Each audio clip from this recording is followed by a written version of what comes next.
একবার উল্টো রথের পুরস্কার বিতরণী অনুষ্ঠানে রবি ঘোষ শেক্সপিয়ারের 12th নাইটের একটা অংশ পাঠ করছিলেন। বাবার সঙ্গে তখন রবি ঘোষের পরিচয় হয়নি। বাবা গিয়ে ওনাকে অভিনন্দন জানান।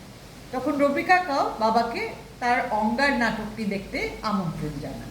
এই শুরু হয় দুজনের মধ্যে বন্ধুত্ব। বাবা তখন একদিন রবি কাকাকে বসুশ্রীতে বাবার যে বন্ধুদের দল ছিল সেখানে নিয়ে গিয়ে আলাপ করিয়ে দেন। সেই দলের মধ্যে রবি কাকাও যুক্ত হয়ে যান।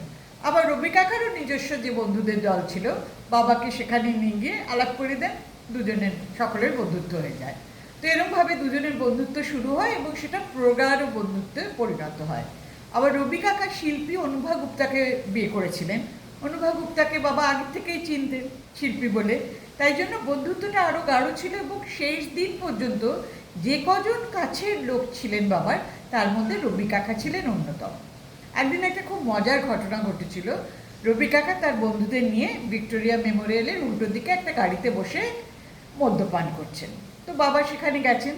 রবি কাকারা খুব জোরাজুরি করছে বাবাকে একটু খেতে ওনাদের সঙ্গে। বাবা তো কিছুতেই খাবে না। তখন বলছে, আরে একটু খেলে কিছু হবে না, খান না। মানে না না, মজুমদার মশাই গাছটা কাটতে ফেলেছে, আমি খাইতে পারব না।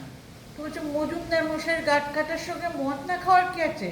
বলে, আরে আমি যখন কালে ভদ্রে খাই তখন মজুমদার মশাই ওই লেবু পাতাটা, গাছের লেবু পাতা চিবাইয়া বাড়িতে ঢুকি যাতে নীলিমা বুঝতে না পারে। তো এখন তো গাছ নাই, এখন তো বুঝতে পারি না দেখবো।